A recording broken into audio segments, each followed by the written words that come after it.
To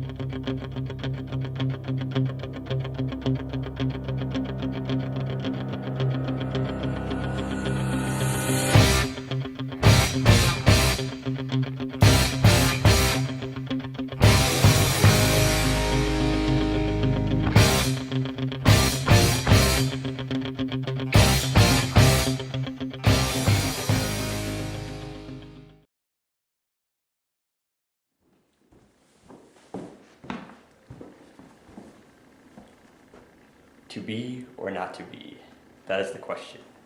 Whether 'tis nobler in the mind to suffer the slings and arrows of outrageous fortune, or to take arms against a sea of troubles, and by opposing end them.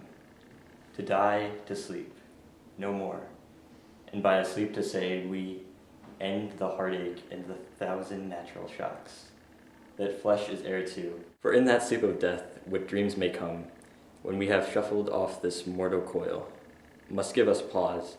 There's the respect that makes calamity of so long life. 'Tis a consummation devoutly to be wished, to die, to sleep, perchance to dream. Aye, there's a rub. For in that sleep of death, what dreams may come, when we have shuffled off this mortal coil, must give us pause. There's the respect that makes calamity of so long life. For who would bear the whips and scorns of time, the oppressor's wrong, the proud man's contumely, the pangs of despised love, the law's delay, the insolence of office, and the spurns that patient merit of the unworthy takes, when he himself might his quietus make with a bare bodkin? Who would fardels bear, to grunt and sweat under a weary life, but that the dread of something after death, the undiscovered country from whose bourne no traveller returns, puzzles the will, and makes us rather bear those ills we have, then fly to others that we know not of. Thus conscience does make cowards of us all, and thus the native hue of resolution is sicklied o'er with the pale cast of thought. And enterprises of great pith and moment, with disregard their currents turn awry, and lose the name of action. Soft you now, the fair Ophelia, nymph, in thy orisons, be all my sins remembered. Good, my lord. How does your honor for this many a day? I humbly thank you. Well. My lord, I have remembrance of yours, that I have longed to redeliver. I pray you receive them. No, not I. I never gave you aught. My honored lord, you know right well you did, and with them words of so sweet breath composed, as made the things more rich, their perfume lost. Take these again, for to the noble mind rich gifts wax poor when givers prove unkind. There, my lord. Are you honest? My lord? Are you fair? What means your lordship? That if you be honest and fair, your honesty should admit no discourse to your beauty. Could beauty, my lord, have better commerce than with honesty? Ah, truly, for the power of beauty will sooner transform honesty from what it is to a bawd than the force of honesty can translate beauty into his likeness. This was some time a paradox, but now the time gives it proof. I did love you once.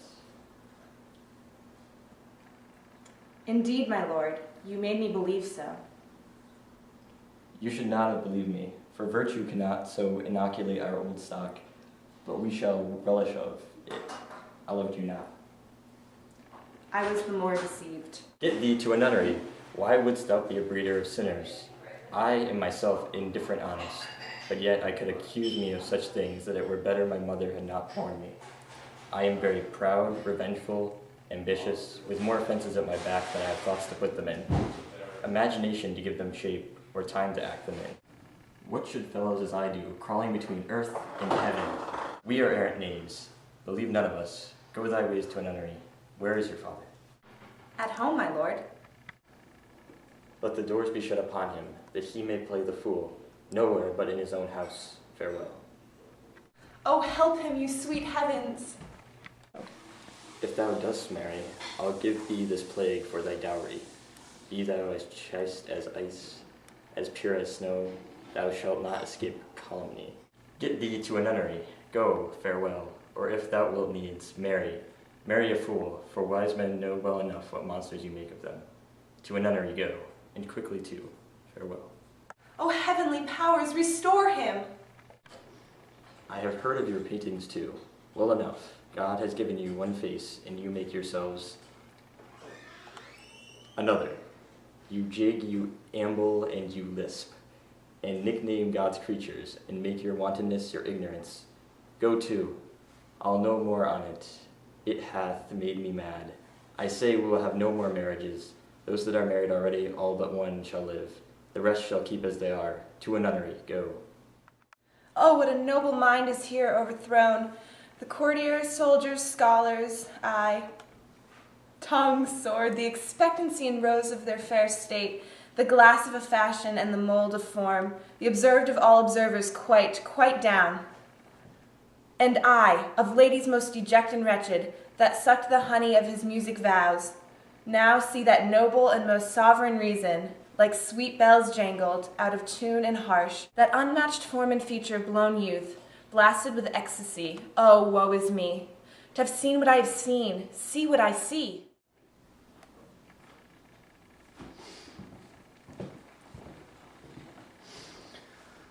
Love, his affections do not that way tend, nor what he spake, though it lacked form a little, was not like madness. There was something in his soul, o'er which his melancholy sits unbrewed, and I do not doubt the hatch and the disclose will be some danger, which for to prevent.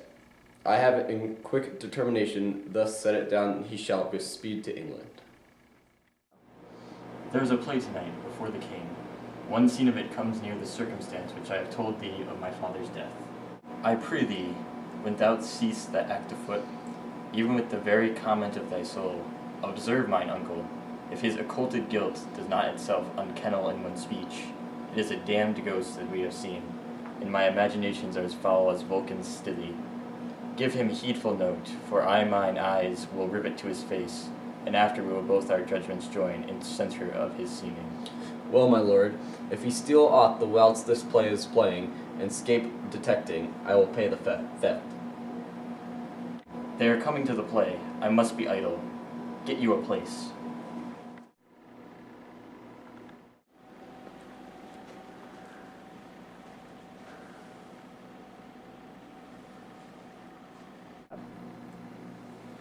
Give me some light, away!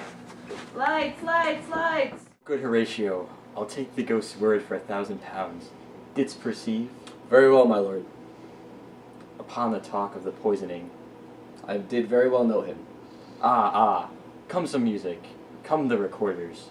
For if the king like not the comedy, why then, be like he likes it not. Perdie, come some music. He will come straight. Look you, lay home to him. Tell him his pranks have been too broad to bear with, and that your grace hath screened and stood between. Much heat in him, I'll sconce me even here. Pray you, be round with him. Mother, mother, mother. I'll warrant you, fear me not. Withdraw, I hear him coming. Now, mother, what's the matter? Hamlet, thou hast thy father much offended. Mother, you have my father much offended. Come, you answer me with an idle tongue. Go, you question with a wicked tongue. Why, how now, Hamlet? What's the matter now? Have you forgot me? No, by the rood not so. You are the queen, your husband's brother's wife, and what it were not so, you are my mother. Nay, then I'll set those to you that can speak. Come, and sit you down, you shall not budge. You go not till I set you up a glass, where you may see the innermost part of you. What wilt thou do? Thou wilt not murder me. Help, ho! What ho? Help! How now? A rat? Oh, Dead for a ducat, dead. I am slain. Oh, what a rash and bloody deed is this. A bloody deed, almost as bad, good mother, as kill a king and marry his brother. As kill a king? Aye, lady, 'twas my word. Ay me, what act that roars so loud and thunders is the index? Look here upon this picture, and on this the counterfeit presentment of two brothers. See what a grace was seated on this brow, Hyperion's curls, the front of Jove himself, an eye like Mars to threaten and command, a station like the herald Mercury, new lighted on a heaven-kissing hill, a combination of a form indeed, where every god did seem to set his seal. to give the world assurance of a man. This was your husband. Look now. What follows? Here is your husband, like a mildewed ear, blasting his wholesome brother. Have you eyes? Could you on this fair mountain leave to feed and batten on this moor? Ha! Have you eyes? You cannot call it love, for at your age the heyday in the blood is tame. It's humble, and waits upon the judgment. And what judgment would step from this to this? Sense, sure you have, else you could not have motion, but sure, that sense is apoplexed, for madness would not err, nor sense to ecstasy was never thralled, but it reserved some quantity of choice. To serve in such a difference, what devil wasn't, that thus hath cozened you a hoodman blind? Eyes without feeling, feeling without sight, ears without hands or eyes, smelling sounds all, or but a sickly part of a true sense, could not so mope. O shame, where is thy blush? Rebellious hell, if thou canst mutain in a matron's bones, to flaming youth let virtue be as wax, and melt in her own fire, proclaim no shame when the compulsive ardor gives the charge, since frost itself as actively doth burn, and reason panders will. O Hamlet, speak no more. Thou turns my eyes into my very soul, and there I see such black and green spots as will not leave their tinct. Nay, but to live in the rank sweat of an unseamed bed, stewed in corruption, honeying in making love over the nasty style. Oh, speak to me no more. These words like daggers enter in mine ears. No more, sweet Hamlet. A murderer and a villain, a slave that is not worth 20th part the tithe of your precedent, lord, a vice of kings, a cut-purse of the empire and the rule, that from a shelf the precious diadem stole, and put it in his pocket. No more. A king of shreds and patches. Save me, and hover over me with your wings, you heavenly guards, what with your gracious figure. Do not forget this visitation, is but to whet thy almost blunted purpose. But look, amazement on thy mother sits. O step between her and her fighting soul. Conceit in weakest bodies, strongest works. Speak to her, Hamlet. To whom do you speak this? Do you see nothing there? Nothing at all, yet all that is I see. Nor did you nothing hear? No, nothing but ourselves. Why, look you here, look how it steals away. My father in his habit as he lived. Look where he goes, even now, out at the portal. This is the very coinage of your brain. This bodiless creation ecstasy is very cunning in. Ecstasy, my pulse as yours, doth temporarily keep time, and makes as healthful music. It is not madness. I must be cruel only to be kind. Thus bad begins and worse remains behind. One more word, good lady. What shall I do? Not this, by no means, that I bid you do. Let the bloat king tempt you again to bed, pinch wanton on your cheek, call you his mouse, and let him for a pair of reachy kisses, or paddling in your neck with his damned fingers, make you ravel all this matter out, that I essentially am not in madness, but mad in craft. 'Twere good you let him know, for who, that's a queen, fair, sober, wise, would from a paddock, from a bat, a gib, such dear concernings hide? Would you so? No, and despite of sense and secrecy, unpeg the basket on the house's top. Let the birds fly, and, like the famous ape, try conclusions in the basket creep, and break your own neck down. Be thou assured, if words be made of breath and breath of life, I have no life to breathe what thou hast said to me. I must to England, you know that?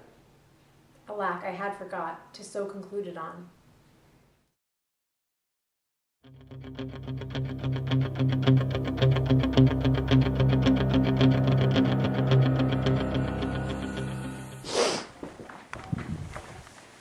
All right, how do you start?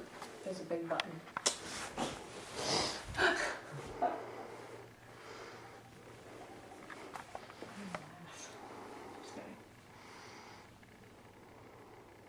Oh, sorry. You guys ready? Should do it with my hands.